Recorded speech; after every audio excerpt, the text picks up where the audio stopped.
I will be able to simplify numerical radical expressions. That is your learning objective of the day.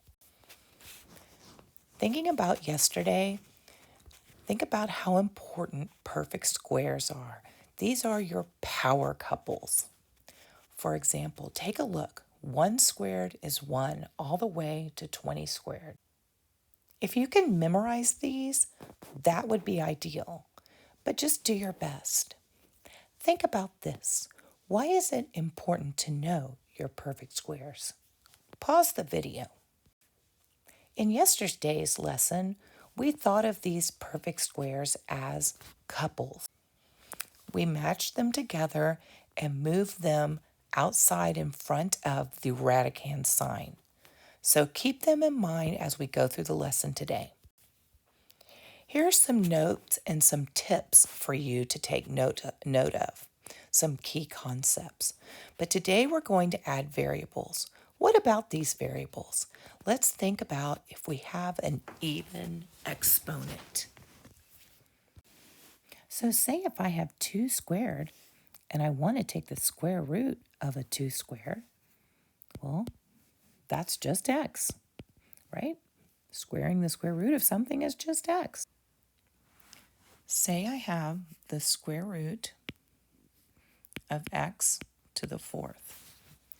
So if I want to take the square root of that, we would have x times x times x times x. And if we matched up our power couples, our perfect squares, we would have 2 of them. So our answer would be x squared. Are we noticing a pattern yet? All right, so let's say we do one more. Say we have the square root of x to the 6th. And let's take a look at it in expanded form. X times x times x. And if we match them up, all right. And let's take a look at that. We made 3 power couples or perfect squares. And so that's going to be equal to x to the 3rd. So basically, however many perfect squares we have in there, however many, whatever our power is, all we have to do is to divide by 2. And that's your shortcut. Okay? So let's go on to variables with an odd exponent. So that was an even exponent that you will divide the exponent by 2. For example, if we have odd exponents, so let's say we have x, make it a little darker, x to the 3rd, and we want to take the square root of it. So let's take a look and see if we can find any power couples or perfect squares. All right, let's expand it out. We have x times x times x. We have 1 power couple, so we can pull that out, and so we're left with x to the square root of x. Okay, let's look at this again with another example.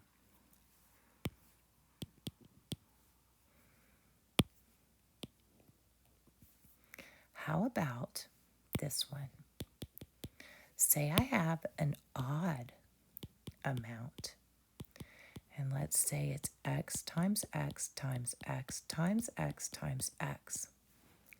Okay, notice I'm going to have 2 power couples, so I can pull both this x and this x out that way.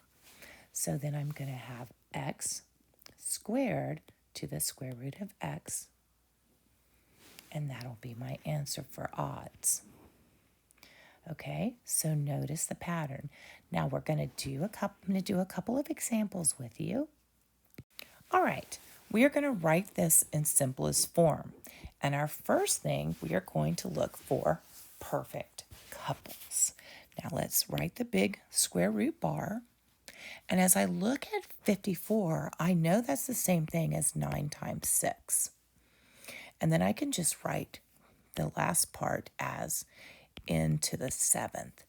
And if I know my perfect squares, I'm thinking in my mind, remember my little brain over here that sometimes I draw?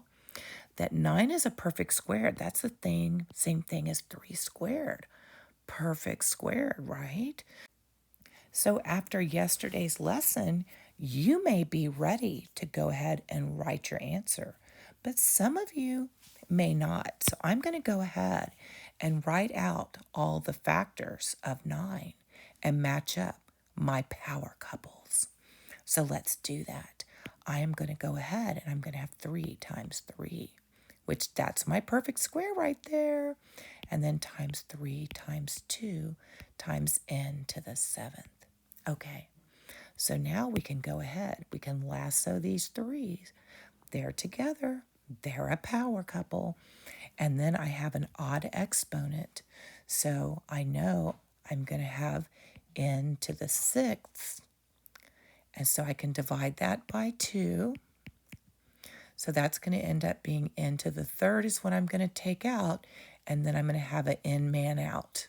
I know that's a silly way to say that. So I can erase all that. So let's prepare to write our final answer. All right, so if we write our final answer as we can pull out our 3, so that's going to be 3. And then we realized we could do a 6 divided by 2, which is n to the 3rd power to the square root of 6 to the n. Now, just in case you missed that little white yellow part here, let me go ahead and factor out my n's just to show you that one more time. So here I have, if you get it, go on to the next slide. So if I have 3 times 3 times 3 times 2, and I have n times n times n times n times n. 1, 2, 3, 4, 5, 6, 7. So remember, we can lasso our 3s. 1, 2, 3, and that's my odd n out. So I can take out 1, 2, 3 n's and a 3. So that's how I got my 3, my n to the 1, 2, 3 power, and then I got my 6 stays inside, and then I have my 1 little n that has to stay inside the square root sign. Now we have, what is the simplified form of the square root of 63t to the 4th power? Well, we are always in our mind looking for those power couples or perfect square. So let's go ahead, make our little square root form, and let's go ahead and think of what can multiply together to give us 63. Well, I mean, I'm always thinking of 9 and something, and I'm like, maybe 9 and 7. So let's try that. 9 times 7, and then we have t to the 4th. Ooh, woo, woo. We have a perfect square again right here.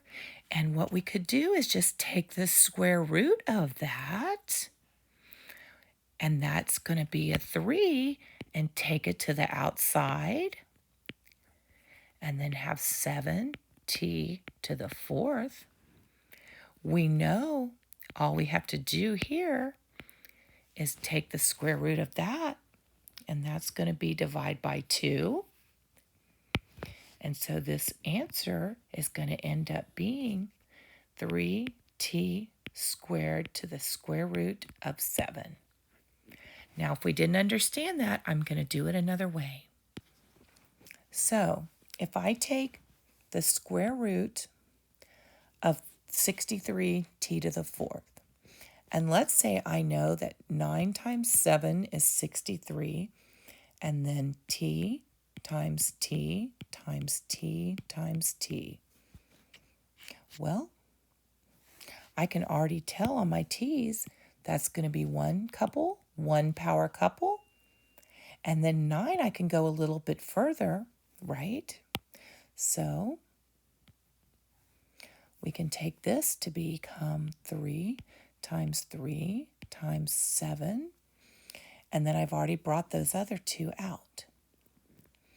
So I'll just go ahead and write them down just for sport. Okay, just for another demo. So we have a power couple, and a power couple. And then we have our lone little single person right there, feeling lonely dancing by themselves. So let's see what we have that we can pull out. We have our T's, and we have our 3's. We can take out 1, 3 because they represent 1. And this is going to represent the 1 of the couple, and that's going to represent that one. 3t squared, the square root of 7. Are you getting it now? I hope so. All right, next we have, what is the simplified form of the opposite of m to the square root of 80m to the 9th? Well, our first order of business is not to stress about this until the end. We need to focus on what is underneath this radical sign. We need to simplify that first, and then we'll focus on this part. Okay, let's do that. All right, so if we have the opposite of m and the square root of 80m to the 9th, let's think of what two numbers can multiply together to be 80. It's always good to think of perfect squares, but if you can't, that's okay. Like if you can only think of 8 times 10, that's all right. And some of you may be able to think of 4 times 20, and that's even really great because then you can think of a perfect square. But I'm just going to go with the obvious and do 8 times 10, which is probably what most of you will do. And let's stick with that. So here we have 8 times 10. Are either one of those perfect squares? No, so we're going to have to keep on factoring and keep on looking for power couples.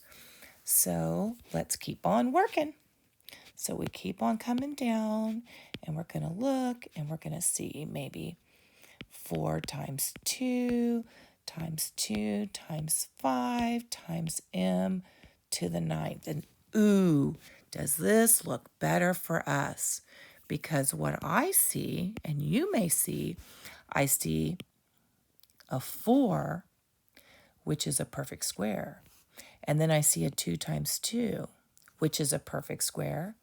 I see a 5, which is a prime number. And then we have our variable, which we learned today how to do. This is our variable right here. Okay, so let's get to work to try to go ahead and put this in simplified form. All right, so what we're going to have to do is, remember, this is a perfect squared. So we just take the square root of 4, and that becomes 2. We pull out 1, 2, and that's another 2. And this 5 has to stay in there. It's all by itself. It's single. It's not in a power couple. It has to stay. Now remember, when we do these, we subtract 1 and then take 8, divide it by 2, and that's going to be 4. So this is going to be m to the 4th.